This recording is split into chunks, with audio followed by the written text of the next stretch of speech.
Hello students, welcome back to my YouTube channel Usha Sangwan English वाली।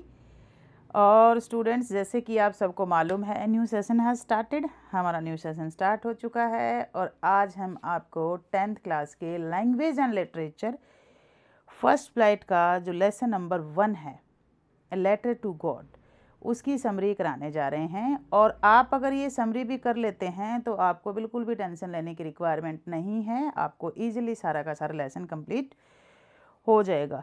लेकिन फिर भी मैं ये कहना चाहूँगी कि अकेली समरी से काम नहीं चलेगा बेटा। आप लोगों को क्या करना है, आप लोगों को पूरे लेसन को ध्यान से पढ़ना है। Go through NCERT, try to make MCQ questions yourself, then you will be capable to do anything else, right बेटा। अब सुनिए, let's start the lesson, summary of the lesson. सबसे बड़ी बात है, जब भी आप कोई भी लेसन पढ़ते हैं, आपको इस बात का ध्यान हर हाल में रखना है कि वो लेसन हम क्यों पढ़ रहे हैं। सीबीएसई ने हमारे सिलेबस के अंदर इस लेसन को क्यों डाला, ठीक है, हमें क्या सिखाना चाह रहा है इसके अंदर। बेटा, जो आपको पता है, लिटरेचर और सिनेमा दोनों वो चीज़ें होती हैं जो हमें समाज का आईना दिखाती हैं। Literature and cinema both are the mirror of society in which we can see the picture of society, जहाँ हम सोसाइटी की पिक्चर को बहुत अच्छे से देख सकते हैं। ठीक है बेटा, तो यहाँ पर ये जो लेसन है हमारा लेटर टू गॉड, इसका जो एक बात और ध्यान रखना, जो भी स्टोरी होती है उसमें एक एंटागोनिस्ट होता है, एक प्रोटोगोनिस्ट होता है। प्रोटोगोनिस्ट क्या होता है, सेंट्रल कैरेक्टर। एंटागोनिस्ट क्या होता है, उसका जो विपरीत होता है, जो अपोजिट कैरेक्टर होता है, दैट इज एंटागोनिस्ट। तो हमें इस स्टोरी के अंदर, लेटर टू गॉड के अंदर, जो प्रोटोगोनिस्ट है, the central character of the story is Lencho. Let's begin the story. अब स्टोरी में क्या है, ये स्टोरी एक फार्मर की है और हमें जो वीडियो के एंड में ये हम लेसन क्यों पढ़ रहे हैं, बहुत इंटरेस्टिंग रहेगा, एंड तक वीडियो को ज़रूर देखिए। इसमें क्यों पढ़ रहे हैं और एक लाइफ लेसन जो छुपा हुआ है, जो सीबीएसई हमें समझाना चाह रही है, जो हमारे सिलेबस के अंदर अगर ये बुक डाली है, ये चैप्टर जो डाला है, तो उस चैप्टर का मेन मोटिव क्या है, हम इसे क्यों पढ़ रहे हैं, ये बताना चाह रहा है इसके अंदर। देखिए, ये एक फार्मर की स्टोरी है। एक फार्मर है लेंचो, वो क्या कर रहा है, एक वैली के ऊपर रह रहा है, एक वैली में, और उस घाटी के अंदर कोई भी दूर दराज तक उसके पास में कोई भी नहीं रहता।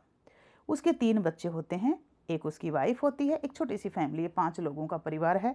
इस फैमिली के अंदर क्या है कि इनके जो खेत हैं, उस खेत को ज़रूरत है किस चीज़ की, वाटर की। अब पानी की ज़रूरत है खेतों को पानी की ज़रूरत है। तो एक दिन क्या होता है, लंचो बाहर, उसके बच्चे बाहर खेल रहे होते हैं।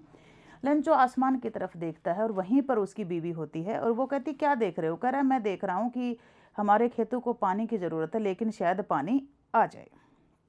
ठीक है, वो कहते हैं, हाँ जी, ये तो है। और उसके बाद में पानी की ज़रूरत थी और वो कह रहे हैं कि अगर बारिश नहीं है ना तो हम सब भूखे मर जाएंगे इस साल। ऐसे ही हुआ, बारिश आई, और बारिश आने के बाद में ही क्या आया, हेल स्टॉर्म आया। हेल स्टॉर्म होता है बेटा तूफान, बहुत भारी तूफान आया। और बड़े बड़े, उसने ना तूफान को कंपेयर किया यहाँ पर सेंट, 5 सेंट, 10 सेंट। ओले, बर्फ़ के गोले सुने ना आपने, ओले जो पड़ते हैं, आप आजकल आपको पता ही है, अभी हरियाणा में भी रिसेंटली ओले पड़े हैं।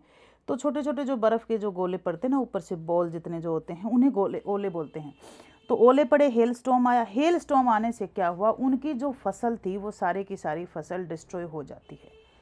पहले तो उम्मीद थी कि हमारे खेतों को पानी की रिक्वायरमेंट है, पानी की रिक्वायरमेंट के साथ में क्या था, वो रिक्वायरमेंट तो पूरी हुई, लेकिन उसी के साथ में क्या हुआ, नुकसान हो गया फसल का पूरा। सुबह जब लेंचो ने देखा तो पूरी घाटी के अंदर सारी की सारी घाटी सफ़ेद हो रखी थी, नमक की चादर की तरफ पूरा का पूरा। और वो कहने लगा कि इससे अच्छा तो अगर फ्लैग आ जाता ना, तो वो भी शायद इसको कुछ छोड़ देता फसल को, लेकिन इस तूफान ने तो मेरी पूरी की पूरी फसल नष्ट कर दी। और पूरी रात वो नहीं सो पाया, उस रात वो नहीं सो पाया, लेकिन उसको एक उम्मीद थी, और उम्मीद थी किससे, भगवान से। उसकी इनर कॉन्शियस के अंदर एक ही आवाज़ आ रही थी कि God is there and God will help me, और उसका भगवान पे अटूट विश्वास था। नेक्स्ट डे लंचो जो है ना चला गया पोस्ट ऑफिस जा करके उसने पेन और पेपर मांगा और एक लेटर लिखा। लेटर किसके नाम पे लिखा, at the name of God. Letter at the name of God, भगवान के नाम पे उसने एक लेटर लिखा। और उस लेटर में लिखा कि भगवान जी, जो मैंने फसल बो रखी थी, वो मेरी पूरी की पूरी जो फसल है वो टोटली डिस्ट्रॉय हो गई। अब मैं और मेरा परिवार पूरी साल भूखा मरेंगे, अब हमारे पास कुछ भी नहीं है खाने के लिए, लेकिन दोबारा मुझे फसल को बोने के लिए 100 पैसोस चाहिए, PESOS, pesos, cent, CENT, a type of currency है ये। क्योंकि उसने हेल स्टॉर्म को सेंट से वो करा था, कंपेयर करा था कि जो hail storms were just looking like 5 cent और 10 सेंट। और उसके साथ में उसने क्या बोला कि मुझे 100 पैसोस चाहिए। क्यों चाहिए? कुछ तो मैं अनाज खरीद के लेके आऊँगा और कुछ मैं दोबारा फसल को बोऊंगा, तो उसके लिए मुझे क्या चाहिए? 100 पैसोस चाहिए। ठीक है जी। And he drop the letter in the letter box. Next day जब पोस्ट मास्टर ने उस लेटर को निकाला और उस लेटर में देखा कि उन्हें क्या मिला, एक लेटर मिला, वो बहुत ज़ोर ज़ोर से हंसने लगे। लेकिन जो पोस्ट मास्टर था वो बहुत ही अच्छा इंसान था और वो उसने देखा उस लेटर को ध्यान से, तो उसने क्या करा, he decided to help him out. उसने कहा कि मैं इस बंदे की हेल्प करूंगा। तो उसने अपने जितने भी कलीग लोगों से पूछा कि भाई ऐसे ऐसे हमारे पास एक अजीबोगरीब एक लेटर आया है और उस लेटर में क्या है कि भगवान जी मुझे 100 पैसों चाहिए, तो आप लोग सब हेल्प करोगे? भाई सब एम्प्लॉय रेडी हो गए कि ठीक है, इट्स ओके। उन्होंने सब ने अपने अपनी सैलरी का हिस्सा दिया और सैलरी का हिस्सा देने के बाद वो 70 पैसों कलेक्ट कर पाए। और जैसे तैसे 70 पैसों कलेक्ट करके उन्होंने क्या करा था, एक ड्रॉप बॉक्स के अंदर वो डाल दिया। नेक्स्ट डे लंचो फिर आता है और फिर आने के बाद में उसने लेटर बॉक्स से अपना लेटर निकाला। अब पोस्ट मास्टर बड़ा खुश हो रहा था। पोस्ट मास्टर को ये लग रहा था कि जब लेंचो इस लेटर को देखेगा he will be very happy, क्योंकि ही डिमांडेड मनी फ्रॉम गॉड और गॉड ने उनकी हेल्प करी।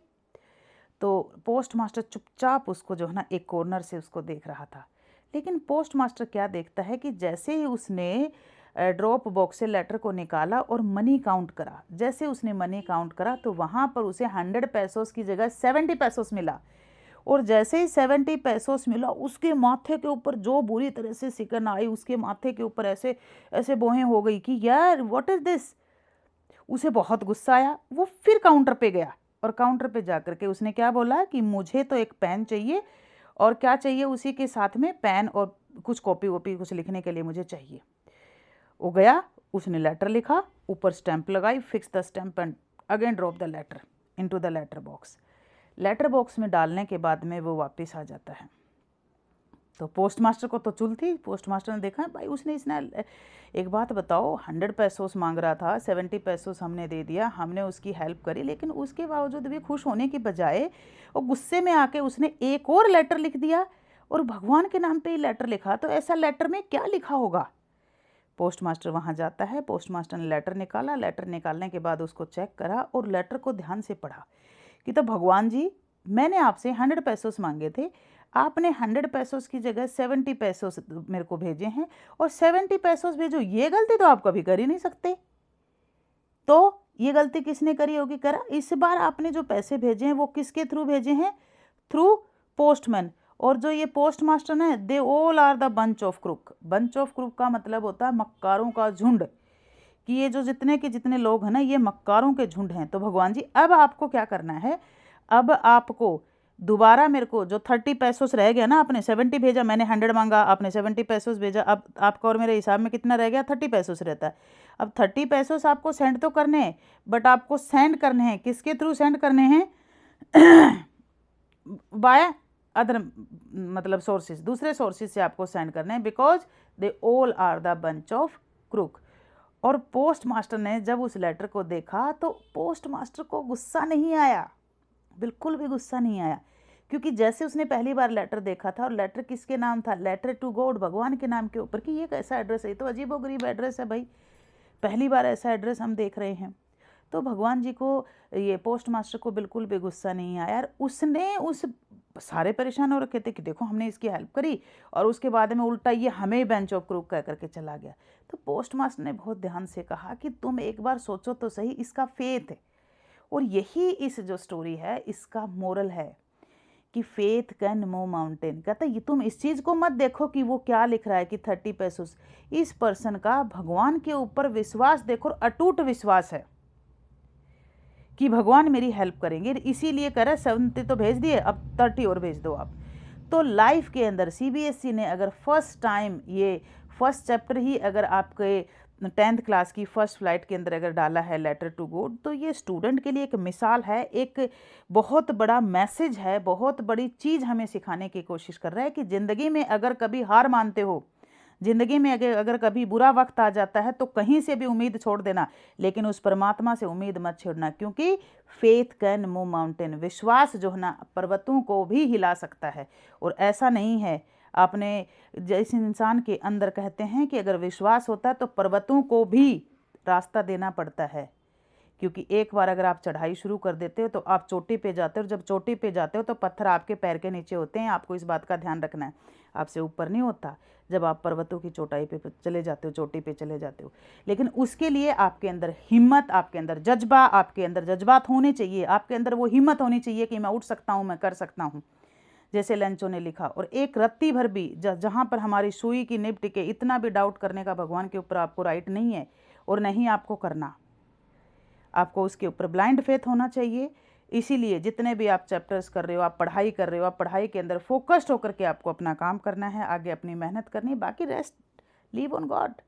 अगर सारे काम हम ही कर लेंगे तो फिर हमारे पास बचेगा क्या? हमें नहीं करना कुछ भी, हमें सिर्फ अपनी मेहनत करनी, हमें सिर्फ अपना कर्म करना है, हमें सिर्फ अपना वर्कआउट करना है, उसके अलावा हमें कुछ भी नहीं करना। तो 10th क्लास के अंदर पहले लेसन का बहुत ज़बरदस्त मीनिंग है। अगर आप इसे ध्यान से पढ़ेंगे, देखेंगे, सोचेंगे, समझेंगे तो बहुत ज़रूरी है।